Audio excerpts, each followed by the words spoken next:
महाराष्ट्र और झारखंड के अलावा देश की नजर है उत्तर प्रदेश के उपचुनाव पर, और उपचुनाव में 9 सीटों पर उपचुनाव उत्तर प्रदेश में होने हैं। अखिलेश यादव ने 7 सीटों पर अपने प्रत्याशी घोषित कर दिए हैं और इसके साथ ये क्लियर हो गया है कि 9 में 7 तो समाजवादी पार्टी लड़ी रही है। खबर ये है कि 2 सीटें कांग्रेस पार्टी को समाजवादी पार्टी देने को तैयार हो गई है। तो क्या कांग्रेस इसको लेकर तैयार होगी, मानेगी?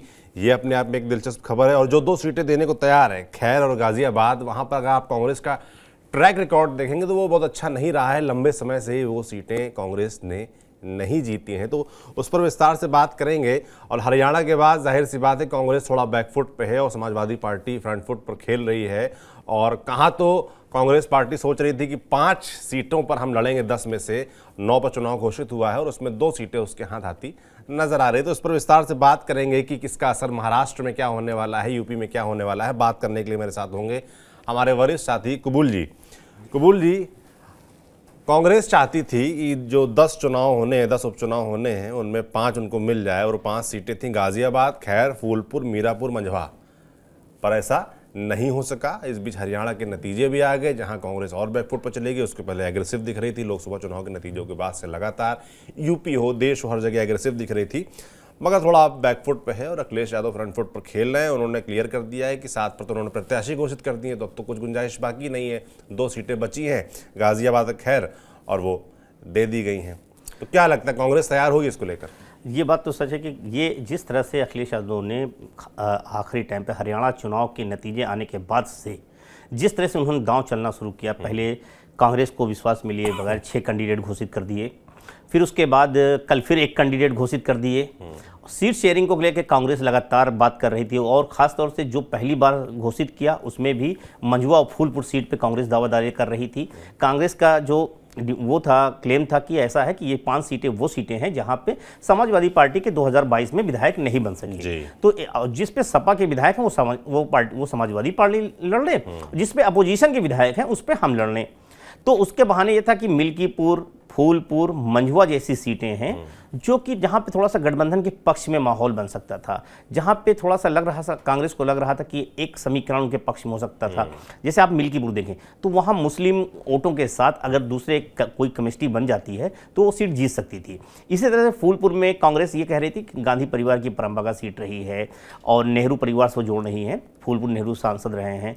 और फूलपुर सीट पे कांग्रेस इसलिए भी क्लेम कर रही थी कि वहां पे लोकसभा चुनाव में समाजवादी पार्टी कैंडिडेट को अच्छा खासा वोट बढ़त मिली थी, करीब 18,000 वोटों की लीड थी। तो उनको लग रहा था ये सीट भी समीकरण के लिहाज से पक्ष में होगी। वहां भी मुस्लिम और ओबीसी वोट बहुत निर्णायक भूमिका में है और ब्राह्मण वोट, तो वो केमिस्ट्री कम होना चाहिए। मंझवा सीट में भी सारे प्लान धरा रहेंगे। हाँ, एक तरह से मंझवा सीट पे भी उसका स्ट्रेटजी थी कि ब्राह्मण, क्योंकि कांग्रेस से वहां पे आप देखें तो वह कांग्रेस के लिए भी मुफीद सीट रही। तो कांग्रेस इस तरह से ये 5 सीटों में से वो 3 सीटें ये समझ के चल रही थी कि अगर हमें 5 मिलेंगी तो ये 3 सीटें ऐसी होंगी जहां पे हम बहुत अच्छी फाइट देंगे और इसमें से कुछ सीटें जीत ले जाएंगे। तो है, लेकिन समाजवादी पार्टी भी इस बात को बाखूबी समझ रही थी और समझते हुए उसने वो सीटें जहां पे कांग्रेस जीतने की संभावना ज्यादा थी उन सीटों को ले लिया, क्योंकि यही वो उपचुनाव है जहां से 2027 की भूमिका तय होगी, सीट शेयरिंग का फार्मूला। अगर कांग्रेस यहां बेहतर प्रदर्शन कर जाती है, देखिए 2017 में 2024 के लोकसभा चुनाव में 17 सीटें मिली कांग्रेस को। जो सीटें मिली उसमें अगर अमेठी, रायबरेली छोड़ दें तो जो बाकी सीटें मिली ऐसी सीटें थी जो कांग्रेस के लिए बहुत कंफर्ट जोन की सीटें, कंफर्ट जोन की नहीं थी, मगर मांगी तो कांग्रेस नहीं थी, इसमें हाँ, तो मेरा कहने का मतलब है लिस्ट सौंपी थी जिसपे समाजवादी पार्टी ने कहा था कि आप लिस्ट जो सीट बताएंगे उसके साथ साथ अपने नेता भी बताना पड़ेगा कि किसके दम पर आप चुनाव लड़ने जा रहे हैं। यही बात तो है कि ये सारी चीजें, क्योंकि अखिलेश यादव ने ये दांव इसलिए चला क्योंकि वो जान रहे थे कि उत्तर प्रदेश में कांग्रेस की स्थिति क्या है। कांग्रेस दरअसल आखिरी टाइम में बार्गेनिंग, ये बात हो रही थी, लेकिन जो 17 सीटें मिली हैं ये कांग्रेस की मर्जी के मुताबिक नहीं मिली, ये सपा की मर्जी के मुताबिक कांग्रेस को दी गई। जो कांग्रेस सपा ने चाहा वो किया, और इस उपचुनाव में भी सपा ने जो चाहा और वक्त न समझे। आप देखिए लोकसभा चुनाव में राहुल गांधी की यात्रा उस वक्त अमेठी में आ गई थी, सीट शेयरिंग का फार्मूला तय नहीं हो पाया। अखिलेश यादव लगातार कैंडिडेट घोषित कर रहे थे जब, और अखिलेश यादव को राहुल गांधी की अमेठी यात्रा में शामिल होना था और अखिलेश यादव नहीं गए थे क्योंकि उस वक्त तक सीट शेयरिंग का फार्मूला तय नहीं हो पाया।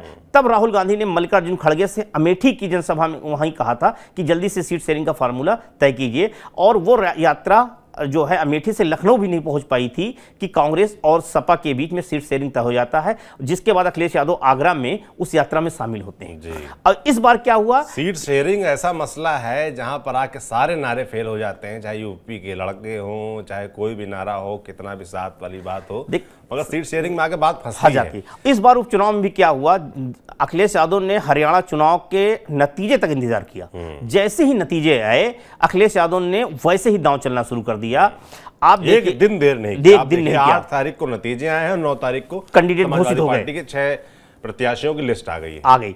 अब आप सोचिए, इसमें भी कोई, मुझे लगता है आप इनकार नहीं करेंगे, कोई भी जानकार इनकार नहीं करेगा कि हरियाणा चुनाव का असर कहीं ना कहीं इस उपचुनाव पर और जो समाजवादी पार्टी के अखिलेश यादव की जो बॉडी लैंग्वेज उस पर नजर आ रहा है। क्योंकि आप याद करिए, हरियाणा चुनाव से पहले अखिलेश यादव चाह रहे थे कि उनको हरियाणा में जगह दी जाए, वो उनको नहीं मिली। तो उन्होंने बिल्कुल भी मौका नहीं दिया कांग्रेस को संभालने का, जैसे ही नतीजे आते हैं। बेशक बात यही बात मैं कह रहा हूं कि आप हरियाणा में कांग्रेस ने सपा को अपने अलायंस का हिस्सा नहीं बनाया, इसलिए उस वक्त तो अखिलेश यादव उस चीज को दबा के बैठ गए। लेकिन जब नतीजे आए, नतीजा ऐसा नहीं कि जो कैंडिडेट के नाम अखिलेश यादव ने घोषित किए वो सार्वजनिक उसमें नहीं थे, लगातार चर्चा में थे, बड़े दिनों से सारी बातें हो रही थी। कोई ऐसा उसमें एक नाम भी चौंकाने वाला नहीं है। थोड़ा सा फूलपुर को लेकर सीट पे मुस्तफा को, जहां पे कांग्रेस जिस सीट को मांग रही थी, आप देखिए दिलचस्प कहानी, जिसको मांग रही थी वहीं पे मुस्लिम कैंडिडेट उतार दिया। अब कांग्रेस चाह के भी वहां पे क्लेम नहीं कर सकती। अब बात आइए मिलके दूसरा है मीरापुर। अभी जो खासतौर से मीरापुर पे कांग्रेस क्लेम कर रही थी, लेकिन कांग्रेस वहां पे भी समाजवादी पार्टी ने मुस्लिम कैंडिडेट कल जो है कादिर राणा की बहू को उतार दिया है।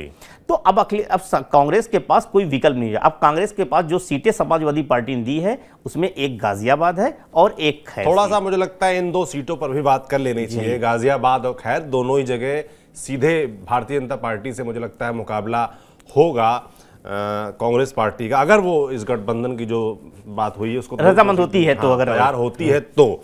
और अगर इन 2 सीटों का ट्रैक रिकॉर्ड देखें तो गाजियाबाद की पहले बात कर लेते हैं। तो गाजियाबाद में पिछला चुनाव समाजवादी पार्टी दूसरे नंबर पर रही थी और अतुल गर्ग भारतीय जनता पार्टी के जीते थे ये चुनाव, और चुनाव में मानी 1,06,000 वोटों के अंतर से करीब जीते थे, मतलब बड़ा मार्जिन था। और अगर आप इतिहास में जाएंगे तो आखिरी बार कांग्रेस इस सीट को 2002 में जीती थी। सुरेंद्र प्रकाश गोयल यहाँ पर चुनाव जीते थे और उससे पहले 1989 में जीते थे। मतलब आप समझिए कि पिछले 1989 के बाद से अगर आप देखें तो 13 साल बाद, हाँ 13 साल बाद नंबर आया और उसके बाद अब 22 साल हो गए हैं। देखिए दरअसल कांग्रेस, आप देखिए कि अगर जिस सीट की आप बात कर रहे हैं गाजियाबाद, अब तक 18 बार चुनाव हुए विधानसभा के, वहां उपचुनाव उसको मिला के 18 बार में सिर्फ कांग्रेस 5 मरतबे जीती। और आप देखिए 2002 जो 22 साल पहले जो चुनाव है उसका भी अगर आप रिजल्ट देखेंगे तो बीजेपी और कांग्रेस के प्रत्याशी के बीच मात्र 4,000 वोटों का अंतर था। ऐसा नहीं कि बड़े मार्जिन से जीते। मैं यही बात कह रहा हूं कि आप देखिए कि उसके बाद स्थिति क्या है। सुरेंद्र गोयल बड़े नेता हैं, वैश्य समुदाय से थे, वो बाद में 2004 में सांसद भी बने थे, तभी वो सीट खाली हुई थी। और समाजवादी पार्टी वो सीट कभी नहीं जीती। और वो 2004 में जब सुरेंद्र गोयल कांग्रेस से सांसद बन गए थे तो बाईपोल चुनाव हुआ था और उस वक्त मुलायम सिंह यादव मुख्यमंत्री थे, तब ये बाईपोल में जो है सपा इस सीट को जीती है। सपा ने ऐसे ही देखिए सीट पर जीती है, हाँ निश्चित तौर पे 2012 में सुरेश बंसल जीते थे। मगर आप देखिए समाजवादी पार्टी का भी इस सीट पर बिल्कुल नामो निशान नहीं दिख रहा है। मैं यही बताना चाह रहा था कि जो गाजियाबाद की सीट है कांग्रेस के लिए एक बड़ी, देखिए 22 साल से तो ऐसे ही उस पर सूखा पड़ा हुआ है कांग्रेस का।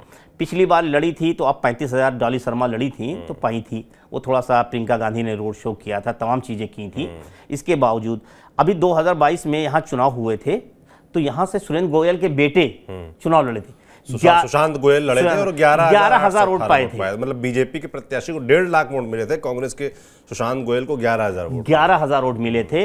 लोकसभा चुनाव में अतुल गर्ग जब चुनाव लड़े थे, अभी मैं 2024 का रेशन बताएं तो 1,37,000 जो है बीजेपी को वोट मिला है और 60,000 वोट जो है कांग्रेस को मिला है। तो 60 और आप देखिए कितना गैप है, 40 और 30 37, यानी कि 77,000 वोटों का गैप अभी भी बना है और समाजवादी पार्टी का वहां तो आधार नहीं। तो अब मसला है कि गाजियाबाद सीट कांग्रेस अगर चुनाव लड़ती है तो किस तरह से हासिल कर पाएगी। एक लंबे समय से ना वहां कांग्रेस के पक्ष में समीकरण दिख रहा है, न कांग्रेस का पुराना इतिहास बता रहा है कि वो सीट उसके लिहाज से मुफीद है। तो कुल मिला के अगर देखा जाए समाजवादी पार्टी का कि भाई ये सीट वैसे हमारे लायक तो नहीं, कांग्रेस पार्टी को दे दो ताकि एक कहने के लिए भी हो जाए कि इंडिया गठबंधन हम लड़ रहे हैं, हमने ऐसा नहीं कि कांग्रेस को सीट नहीं दिया, उस खाना पूर्ति की तरह हो गया।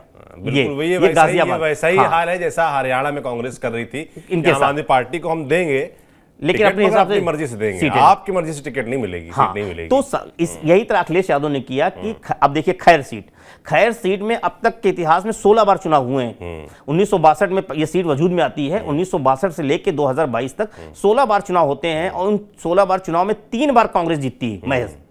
पिछली बार वहां 1514 वोट कांग्रेस प्रत्याशी को मिलता है 2022 के चुनाव में। बिल्कुल 2022 के चुनाव के नतीजे में बता दूं, बीजेपी के अनूप सिंह को यहां पर 1,39,000 वोट मिले थे। बीएसपी दूसरे नंबर पर रही थी जिनकी चारू कैन को 65,000 वोट मिले थे, और जो कांग्रेस की बात कर रहे हैं वो चौथे नंबर पर थी, उनकी मोनिका को 1500 वोट, 1514 वोट। मतलब कि आप मानिए कि बहुत ही बुरा हाल। तीसरे नंबर पर आरएलडी थी। आरएलडी अब बीजेपी के साथ है, तो ये सीट भी कितनी अभेद दुर्ग सी दिख रही है। देखिए ये ऐसी सीट है जो ये एससी सुरक्षित सीट है। आप समाजवादी पार्टी का आज तक इस सीट पे खाता नहीं खुला, एक चीज जान लीजिए। तो खैर सीट ऐसे भी सपा की दोनों ही सीटें वैसी हो मैं वही बता रहा था कि खैर सीट भी कांग्रेस सपा के लिए कभी मुफीद नहीं रही। जिस यहां तक कि 2012 में समाजवादी पार्टी उत्तर प्रदेश में प्रचंड बहुमत के साथ सत्ता में वापसी करती है, सत्ता में आती है, लेकिन खैर सीट पे जमानत जब्त हो जाती है। 2012 की बात बता रहा हूं, जब आरएलडी जीती थी, हाँ, जमानत जब्त हो गई थी समाजवादी पार्टी की इस सीट पे।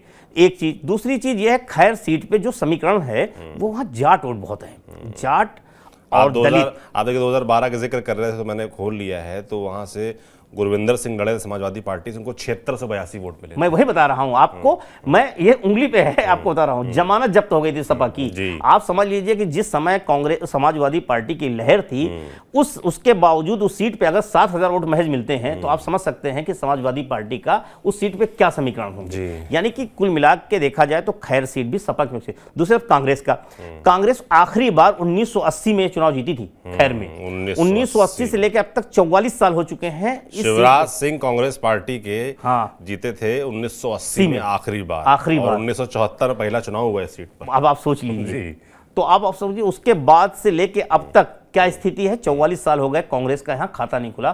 कांग्रेस का लगातार इस सीटों पे प्रदर्शन बहुत ही खराब रहा है।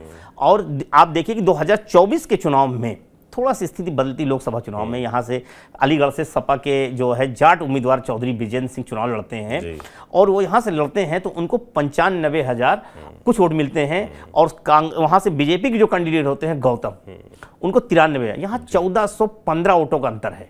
कुछ बस 1400 कुछ वोटों, 49 वोटों का अंतर इस सीट पे रहा है, दोनों के बीच में यहाँ बढ़त।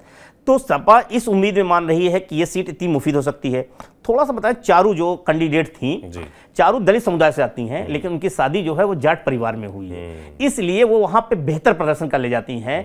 और वो बसपा से चुनाव लड़ी थी, लेकिन इस बार वो पाला बदल के कांग्रेस में आ गई हैं, और मुझे लगता है अलका लामा ने उनको कांग्रेस में शामिल कराया है। कांग्रेस उनको लड़ाने की तैयारी है। अब वो है कि क्या चारू लड़ती हैं तो क्या वो जाट वोटों को जोड़ पाएंगी, वो भी तब जब आरएलडी के साथ अलायंस में है बीजेपी, और बीजेपी बिना आरएलडी के अलायंस के वो सीट बीजेपी जीतने में कामयाब रही है, बड़े अंतर से। हाँ, बड़े अंतर से मैं कह रहा हूं, और लगातार 3 बार से चुनाव जीत रही है।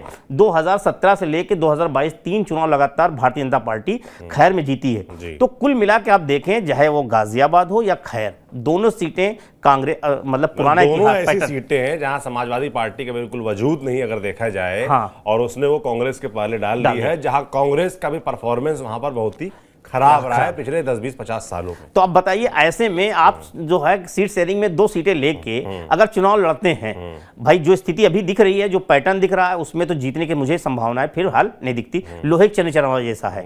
और ऐसे में आप लड़ते हैं, हार जाते हैं। राजनीति है, लोकतंत्र है, कुछ भी हो सकता है, किसी भी संभावना से इनकार नहीं किया जा सकता। लेकिन जो समीकरण बता रहा है वो है, जो आंकड़े हमारे सामने हैं, तो ऐसे में अब आप सोचिए कि आप लड़ते हैं, अगर इस पे आपके नतीजे परफॉर्मेंस से मान लिया कांग्रेस के पक्ष में नहीं होते, तो कल के समाजवादी पार्टी कहेगी हमने 2 सीटें आपको दिया था, आपने दोनों में परफॉर्मेंस नहीं कर पाए, लेकिन हमने बाईपोल में 9-7 में लड़ा और 7 में हमने 5 जीत लिया। तो आप तो 0 पे है, आपका 100% ट्रैक रिकॉर्ड खराब है, मेरा देखिए इतना परसेंट का है। तो यही एक आधार होगा जो 2027 में एक तरफ खाने वाला मामला हो गया है कांग्रेस पार्टी के लिए, कि अगर गठबंधन तोड़ेंगे तो खराब मैसेज जाएगा पूरे देश में कि हरियाणा के बाद देखिए पूरी। अखिलेश यादव यहाँ पे वही दांव खेल रहे हैं जो मुलायम सिंह यादव दांव खेला करते हैं। मुलायम सिंह यादव का एक धोबी पछाड़ दांव था, जो अखिलेश यादव बार बार एक बात दुहाई देते हैं कि मैं तो इंडिया गठबंधन के साथ रहना चाहता हूं, लेकिन आप कांग्रेस को दे क्या रहे हैं? यानी कि आप चाहते हैं, लेकिन ये चाहते हैं कि इस गठबंधन के टूटने का जो श्रेय है या क्लेम है वो इल्जाम मेरे ऊपर ना आए, ये इल्जाम कांग्रेस पे जाए। और आप देखिए पिछले, अगर मैं बात करूं सौरभ भाई एक हफ्ते की, तो एक हफ्ते में 7 से 8 मरतबे जो है अखिलेश यादव ये बात कह चुके हैं कि मैं इंडिया गठबंधन में बना रहना है और इंडिया गठबंधन के साथ हम चुनाव लड़ेंगे। मुलायम सिंह यादव का चरखा दांव व धोबी पछाड़ दांव भी कहा जाता है। तो ये वही दांव है जहां से वो दरअसल, ये भी देखिए सपा की भी अपनी सियासी मजबूरी है, वो ये बात जानते हैं कि उत्तर प्रदेश में वो जिस जमीन पे खड़ी है वो जमीन कभी कांग्रेस की हुआ करती थी। अगर कांग्रेस दोबारा से उभर गई तो अखिलेश यादव के लिए भविष्य में चुनौती हो सकती है, समाजवादी पार्टी भविष्य में उनको चिंता हो सकती है। अखिलेश यादव इस वजह से बहुत अलर्ट पोजीशन में है, और वो क्योंकि उत्तर प्रदेश में सबसे बड़ी पार्टी है तो सीट शेयरिंग से लेकर हर चीज की बार्गेनिंग की पावर उनके पास है। वो अपने हिसाब से अपने रहमो करम पे जो चीजें कांग्रेस को दे रहे हैं, कांग्रेस यहाँ सबसे निचले पायदान पे है। मेरा सवाल अब ये है कबूल जी कि यूपी में चलिए जो होना है वो हो रहा है, 2 सीटें कांग्रेस को मिलती दिख रही हैं, तैयार होते कि नहीं होते देखने वाला होगा, मगर मुझे नहीं लगता कोई और ऑप्शन है, तैयार होना ही पड़ेगा। महाराष्ट्र में क्या होगा? क्योंकि महाराष्ट्र में फिर बड़ा भाई हो जाएंगे कांग्रेस, जैसे यहाँ समाजवादी पार्टी है वहाँ गोटी उनके हाथ में होगी, तो क्या इसका असर महाराष्ट्र में भी पड़ेगा? देखिए 12 सीटें आपने एकदम बहुत सही कहा कि कांग्रेस, देखिए समाजवादी पार्टी जो है महाराष्ट्र में खासतौर से उत्तर प्रदेश चुनाव के बाद से महाराष्ट्र पे उसकी नज़र खासतौर से फोकस है। उसके पीछे रीजन ये कि वहाँ पे समाजवादी पार्टी 1 से 2 विधायक हमेशा उसके जीतते रहे हैं। पिछली बार अभी भी 2 विधायक, अभी भी रिसेंट में 2 विधायक, इससे पहले 1 विधायक थे और उससे पहले 4 विधायक रहे हैं। तो बेस्ट परफॉर्मेंस मुझे लगता है 4 थे 2009 में 4 थे, हाँ वही सबसे बेस्ट परफॉर्मेंस सपा का रहा है। तो सपा का आधार रहा है, लेकिन सपा का आधार कहाँ रहा है? वो वहां पे मुस्लिम बेल्ट में रहा है। और इस बार भी आप देखिए अबू आसिम आजमी उनके प्रदेश अध्यक्ष हैं, वो लगातार कोशिश कर रहे हैं। इस बार वो 12 सीटों की डिमांड की है। 12 सीटें वही सीटें हैं जहां पे मुस्लिम वोट बहुत निर्णायक भूमिका में हैं, और वहीं पे कांग्रेस जो है चुनाव लड़ती रही है। आज इत्तेफाक से ये है कि या कहो संयोग कहें या प्रयोग कहें, आज ही अखिलेश यादव महाराष्ट्र के दौरे पर निकल भी रहे हैं। तो अब मुझे लगता है कि 12 सीटों की डिमांड कर रहे हैं। लोकसभा चुनाव में भी ये समाजवादी पार्टी महाराष्ट्र में सीट मांग रही थी लेकिन नहीं दिया। अब वहां पे कांग्रेस, दरअसल वहां पे 2 ध्रुवीय चुनाव है, या बीजेपी एक तरफ जो है एनडीए गठबंधन है जिसमें जो है खासतौर से बीजेपी है, एकनाथ शिंदे की शिवसेना है, अजित पवार की एनसीपी है। दूसरी तरफ जो है वो कांग्रेस है, कांग्रेस के साथ जो है वो शरद पवार की एनसीपी है, उद्धव ठाकरे की शिवसेना यूबीटी है। तो कुल मिला के ये 2 अलायंस हैं, इनके बीच ही मुख्य मुकाबला है। अब जो है समाजवादी पार्टी इस बात को जान रही है कि वो अगर अकेले चुनाव लड़ेगी तो उसके लिए नुकसानदेह साबित हो सकता है, इसलिए कोशिश में है कि वो इंडिया गठबंधन के साथ शामिल हो जाए और उसके साथ वो सीटें, लेकिन उसने सीटों की डिमांड 12 की है। और मेरी इंफॉर्मेशन के हिसाब से कांग्रेस ने जो तय किया है वो 4 से 5 सीटें जो है दे सकती है, और बहुत ज़्यादा बढ़ेगी तो 6 सीटें तक जो है कांग्रेस बढ़ सकती है, क्योंकि अभी तक 25 से 30 सीटें बची हैं जहां पे सीट शेयरिंग का फार्मूला तय होना है जो महाविकास आघाड़ी के उसमें अलायंस के बीच में, जिसमें से 25 सीटें विदर्भ की हैं, बाकी सीटें 8 सीटें जो है वो मुंबई इलाके की हैं, और मुंबई और ये जो खास तौर से भिवंडी का इलाका है, ठाणे के इलाके का, उस इलाके की हैं। और वो सीटें जो हैं 8 सीटें वही सीटें हैं जहां पे समाजवादी पार्टी सीटें मांग रही है। जैसे भिवंडी की 2 सीटें, वहां समाजवादी पार्टी दोनों सीटों पर चुनाव लड़ना चाहती है क्योंकि एक समय उनके दोनों विधायक रहे हैं, तो वो मांग रही है। लेकिन कांग्रेस का कहना है कि ऐसा है कि आज आपके 1 विधायक हैं, एक आप लड़िए पर ईस्ट सीट पे, और पश्चिम जो भिवंडी सीट उस पर हम लड़ेंगे, ये चल रहा है। तो मुझे लगता है 2 में से एक का हो सकता है। इसी तरह से महाराष्ट्र में जहां पे अभी खास तौर से जिस सीट पे अबू आसिम आजमी हैं, एक वो, दूसरी सीट जो है स्वरा भास्कर के जो पत्नी हैं फहद जो है वो लड़ना चाहते हैं, तो मुझे लगता है कि 1 सीट उनको दी जा सकती है।